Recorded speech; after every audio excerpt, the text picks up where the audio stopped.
The Last Leaf by O. Henry. Sue and Johnsy, two young artists, shared a small flat. The flat was on the third story of an old house. Johnsy fell very seriously ill in November. She had pneumonia. She would lie in her bed without moving, just gazing out of the window. Sue, her friend, became very worried. She sent for the doctor. Although he came every day, there was no change in Johnsy's condition. One day the doctor took Sue aside and asked her, "Is anything worrying Johnsy?" "No," replied Sue. "But why do you ask?" The doctor said Johnsy, it seems, has made up her mind that she is not going to get well. If she doesn't want to live, medicines will not help her. Sue tried her best to make Johnsy take an interest in things around her. She talked about clothes and fashions, but Johnsy did not respond. Johnsy continued to lie still on her bed. Sue brought her drawing board into Johnsy's room and started painting. To take Johnsy's mind off her illness, she whistled while working. Suddenly Sue heard Johnsy whisper something. She quickly rushed to the bed and heard Johnsy counting backwards. She was looking out of the window and was saying, 12. After some time she whispered 11.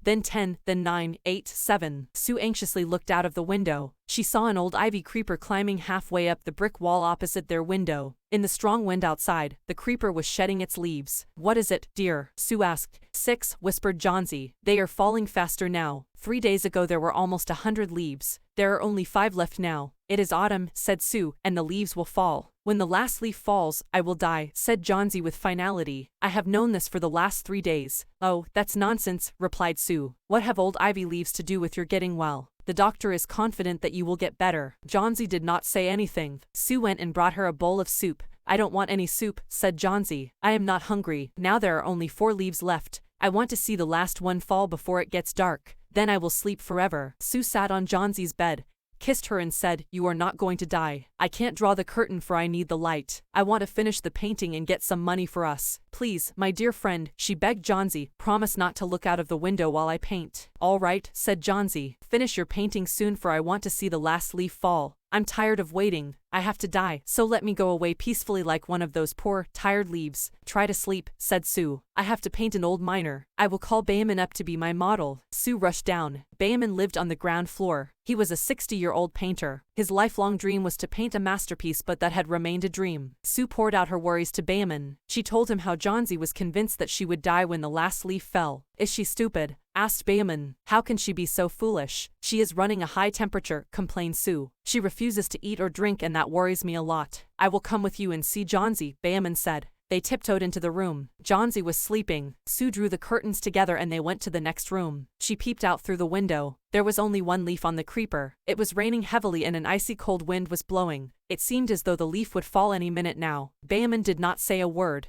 He went back to his room. Johnsy woke up next morning. In a feeble voice she asked Sue to draw the curtains. Sue was nervous. She drew back the curtains very reluctantly. "Oh," Sue exclaimed as she looked at the vine creeper. "Look, there is still 1 leaf on the creeper. It looks quite green and healthy. In spite of the storm and the fierce winds, it didn't fall." "I heard the wind last night," said Johnsy. "I thought it would have fallen. It will surely fall today. Then I'll die." "You won't die," said Sue energetically. "You have to live for your friends. What would happen to me if you die?" Johnsy smiled weakly and closed her eyes. After every hour or so she would look out of the window and find the leaf still there. It seemed to be clinging to the creeper. In the evening, there was another storm but the leaf did not fall. Johnsy lay for a long time looking at the leaf. Then she called out to Sue, "I have been a bad girl. You have looked after me so lovingly and I have not cooperated with you. I have been depressed and gloomy. The last leaf has shown me how wicked I have been. I have realized that it is a sin to want to die." Sue hugged Johnsy. Then she gave her lots of hot soup and a mirror. Johnsy combed her hair and smiled brightly. In the afternoon the doctor came. After examining his patient he told Sue, "Johnsy now has the will to live. I am confident she'll recover soon. Now I must go downstairs and see Bayman. He is also suffering from pneumonia, but I am afraid there is no hope for him." The next morning Sue came and sat on Johnsy's bed. Taking Johnsy's hand in hers she said, "I have something to tell you. Mr. Bayman died of pneumonia this morning. He was ill for only 2 days. The first day the janitor found him on his bed. His clothes and shoes were wet and he was shivering. He had been out in that stormy night. Then they found a ladder and a lantern still lighted lying near his bed.